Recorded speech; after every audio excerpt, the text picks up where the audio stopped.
Okay, so earlier we have seen the spot instances and on demand instances.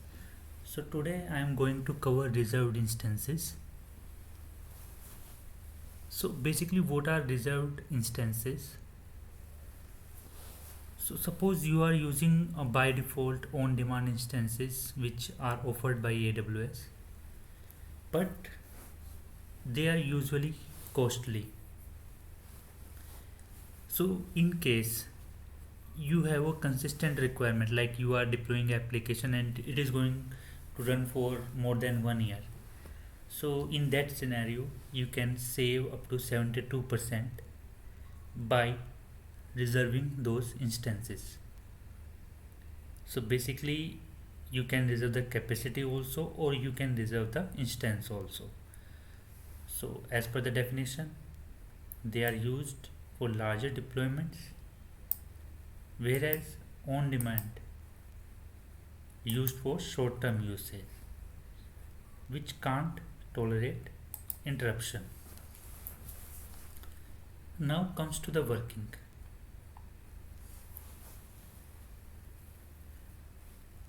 So here, if you are using a normal on demand EC2 instance, so it will be built per second. But in case you have booked that on demand instance as a reserved instance and it is matching to the reservation matching basically, so for that criteria, then it will be, the price will be discounted if that is matched. Or you can specify your reserved instance specification, and based on that, any future, like you are going to create any instance, that instance will be converted to reserved instance.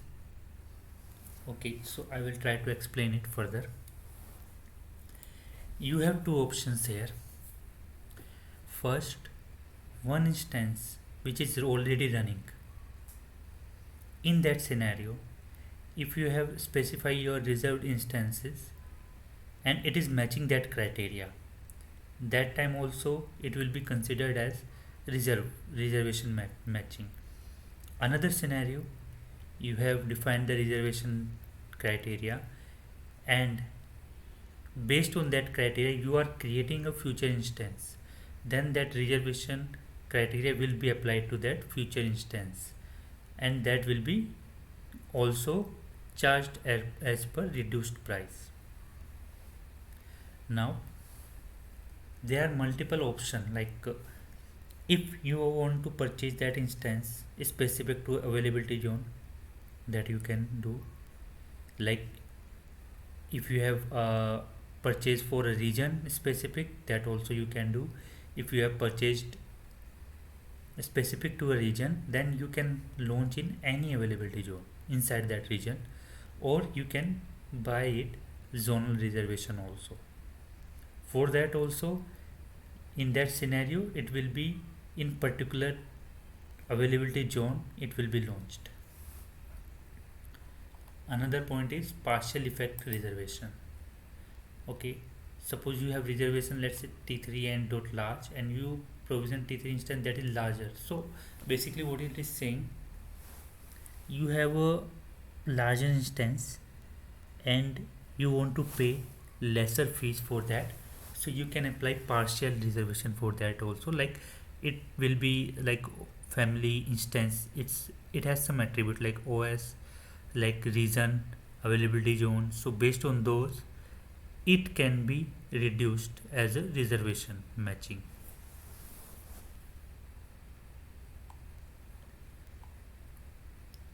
So basically you are committing to AWS for reservation, so they will be providing you the discount here. In short, benefit: no reservation, then you will pay per second price. In case you have reserved and instance matches, then you will get discount or even free. Unused reservation, if you have purchased it but not using, still you will be charged. Commitment, you have to do either 1 year or 3 year, but discount for 3 year will be more, and for 1 year it will be less. Payment structure will be three type: no upfront, like no need to pay upfront. Once committed, you pay reduced per second fees. Another one is partial upfront. You can pay some advance in exchange for a lower per second cost, or full upfront will get highest discounted between three payment option. So what kind of usage we can use? So consistent access to compute, no interruption, or long term purpose. Now comes to the offering class.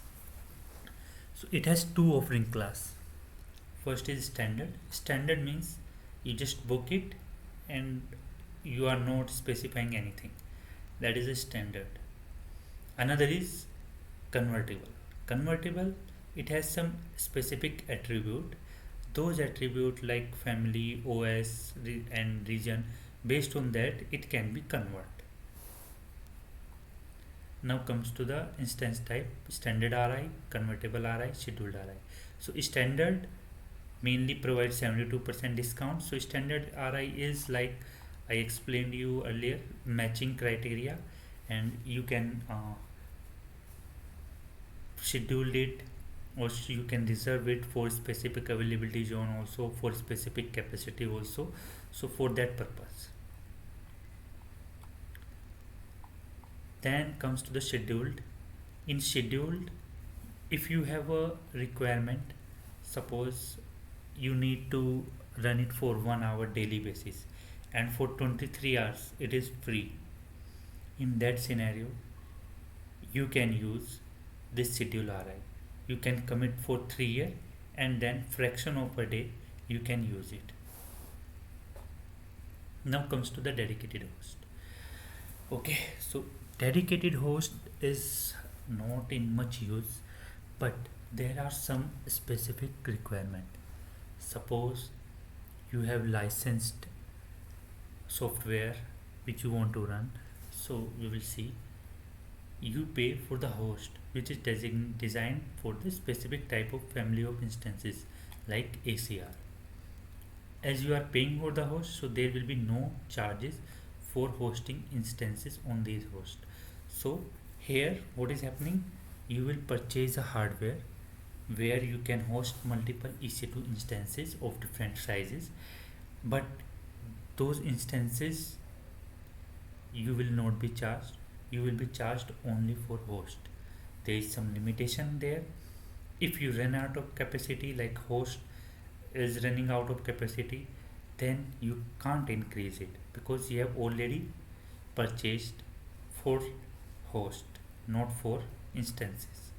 There is another option in I will explain further, like how you can, like you can purchase instances logically and you can increase them, dedicated instances also, or dedicated hardware as per your requirement. Usage, this is the usage. And another point is host affinity, which I want to explain here. So basically, see, if you are not getting, I'm showing you this figure. This is a host. In that host, now comes to the host affinity. It establishes a launch relationship. Basically, a launch relationship it will establish with the instance and the host. How? So if affinity is set to host, what will happen? Instance launched onto a specific host always restarts on the same host if stopped. So if that instance is stopped but again restarted, so it will be attached to that host. If it is off, then it tries to launch back onto the last dedicated host on which it ran on a best effort basis. This is as per AWS definition. This comes in the AWS solution architect question, so you need to keep in mind that there is a auto placement. So this is also configured at host level. So what it is saying, it allows you to manage whether instances that you launch are launched onto a specific host or onto any available host that has matching configuration. Okay, now comes the tenancy. Okay, this is the tenancy, basically default or shared. So what is this? No host exposure, per second charges, no capacity management required. Multiple AWS account may share the same physical hardware. Okay, another one is dedicated instance. Dedicated instance is this one. You don't own or share the host. Extra charges for the instance but dedicated hardware. Third one is dedicated host. Your instance runs on a physical server with EC2 instance capacity, fully dedicated to your use, and isolated server with configuration that you can control. So this is all about our reserved and dedicated host. There is one last thing I want to cover that you may skip also, but I have also prepared this. So this is called capacity reservation. So that I have explained you, like EC2 instance, if you have specifically selected a region here, then it can be launched in any availability zone. Another is zonal reservation. It will be in that particular zone only. Now comes to the regional reservation. So regional reservation don't reserve capacity with an AZ. Okay, so what it is saying, like if suppose there is any failure come or anything come, so capacity will not increase because this is only launching instance is specific to that region. Capacity will not come under this.